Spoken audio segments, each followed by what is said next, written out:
Lalu Alex എന്ന മഹാനടനെ മലയാളികൾക്ക് പ്രത്യേകിച്ച് പരിചയപ്പെടുത്തേണ്ട കാര്യമില്ല.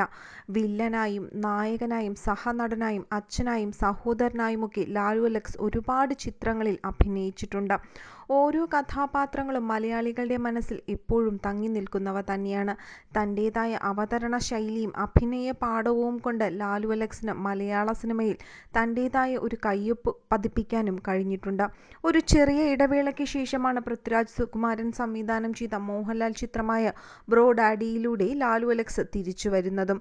അദ്ദേഹത്തിന്റെ കഥാപാത്രം ഏറെയധികം ശ്രദ്ധിക്കപ്പെട്ടിരുന്നു.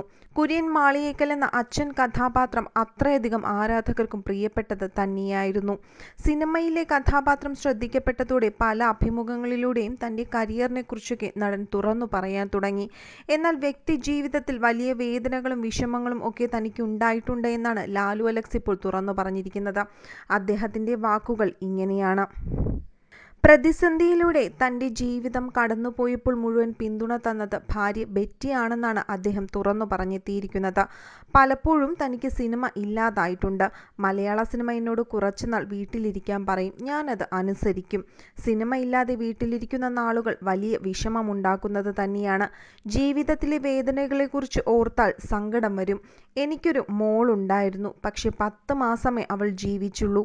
ഇന്നും അവളുടെ മുഖം മനസ്സിൽ നീറ്റലാണ്. ഇന്നുണ്ടായിരുന്നെങ്കിൽ അവൾക്കിപ്പോൾ 30 വയസ്സായേനെ. പക്ഷെ അതൊക്കെ ഞാൻ മറികടന്നു. അനുഭവിച്ച വേദനകളെല്ലാം എനിക്ക് അനുഗ്രഹമായി കൊണ്ടിരിക്കുകയാണ് എന്നാണ് ലാലു അലക്സ് തുറന്നു പറയുന്നത്. അവസരങ്ങൾ തേടി ഞാൻ ഒരുപാട് വാതിലുകളിൽ മുട്ടിയിട്ടുണ്ട്. മിക്കവരും തുറന്നു തന്നു. ഇത്രയും കാലത്തെ ജീവിതത്തിനിടയിൽ നിങ്ങൾ ഭാഗ്യവാനാണോ എന്ന് ചോദിച്ചാൽ ആകെ മൊത്തം തൂക്കി നോക്കുമ്പോൾ ഭാഗ്യവാനാണ്. സ്വപ്നം കണ്ടതിനേക്കാൾ പലതും 5ഉം 10ഉം മടങ്ങ് തിരിച്ചു കിട്ടി. അവഗണനകൾ പലതരത്തിലും ഉണ്ടായിട്ടുണ്ട്. ഞാൻ അഭിനയിച്ച സിനിമയുടെ 100ാം ദിന ആഘോഷങ്ങൾ ഉണ്ടായിട്ടുണ്ട്. ചിത്രത്തിൽ നല്ല റോളുകളായിരിക്കും ഞാൻ അഭിനയിച്ചിട്ടുള്ളത്. അതുകൊണ്ട് ആഘോഷത്തിൽ പങ്കെടുക്കാൻ പുതിയ ഡ്രസ്സൊക്കെ വാങ്ങി കാത്തിരുന്നിട്ടുണ്ട്. പക്ഷെ ആരും എന്നെ വിളിച്ചിട്ടില്ല. അതൊക്കെ വലിയ നിരാശയ്ക്ക് കാരണമായിട്ടുണ്ടെന്നും ലാലു അലക്സ് തുറന്നു പറയുന്നു. സിനിമ ഉപേക്ഷിച്ചു പോരണമെന്ന് പലപ്പോഴും തോന്നിയിട്ടുള്ളതായും അദ്ദേഹം പറയുന്നു. ആദ്യകാലത്ത് സിനിമാ ചിത്രീകരണത്തിനിടയിൽ എന്നെപ്പോലെയുള്ള അഭിനേതാക്കളെ സാവധാനമേ വിളിക്കുകയുള്ളൂ. ആദ്യമൊക്കെ പ്രമുഖ താരങ്ങളെ കൊണ്ട് അഭിനയിപ്പിക്കും. അവരുടെയൊക്കെ തിരക്കൊഴിഞ്ഞു പോയാൽ മാത്രമേ ഞങ്ങളുടെ സീന് വിളിക്കത്തുള്ളൂ. അതുവരെ പൊരി വെയിലും മഴയും ഒക്കെ കൊണ്ട് ഞങ്ങൾ സഹിച്ചു നിൽക്കണം. മേക്കപ്പ് അന്ന് ഇന്നത്തെ പോലെയൊന്നുമല്ല. പലപ്പോഴും വില്ലന്മാർക്ക് താടി വേണം. താടി വളരുന്നത് വരെയൊന്നും അവർ കാത്തിരിക്കില്ല. പകരം അതിനും മേക്കപ്പ് ഇടും. മുഖത്തൊരു ഗം തേച്ച് പാത്രത്തിൽ കുനുകുന അരിഞ്ഞിട്ട മുടികൾ മേക്കപ്പ് മാൻ ബ്രഷ് മുക്കി കുത്തിപ്പിടിപ്പിക്കും.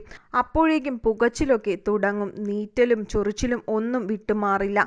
ചില ദിവസങ്ങളിൽ എത്രയൊക്കെ മേക്കപ്പ് ചെയ്ത് നിന്നാലും അന്നത്തെ ദിവസം ഷൂട്ടുണ്ടായിരിക്കില്ല. അങ്ങനെ 3-4 ദിവസം വരെ ഇങ്ങനെ കാത്തു നിൽക്കേണ്ടി വന്നിട്ടുണ്ടെന്നും ലാലു അലക്സ് തുറന്നു പറയുകയാണ്. ദേഷ്യം വന്നാലും അത് പുറത്തു കാണിക്കാൻ പറ്റാത്ത സാഹചര്യമായിരുന്നു. ചാൻസ് പോവില്ലേ? തിരിച്ചു മുറിയിൽ എത്തിക്കഴിഞ്ഞാൽ ചുവരിൽ ആഞ്ഞടിച്ച് ദേഷ്യം തീർക്കും. സിനിമ ഉപേക്ഷിച്ച് മടക്കമെന്ന് തോന്നിയ സാഹചര്യങ്ങൾ ഉണ്ടായിരുന്നതായും അദ്ദേഹം തുറന്നു പറയുന്നുണ്ട്. പക്ഷെ അന്ന് പിണങ്ങി പോരാത്തത് നന്നായി എന്ന് ഇപ്പോൾ തോന്നുന്നു എന്നും ലാലു അലക്സ് തുറന്നു പറയുന്നു.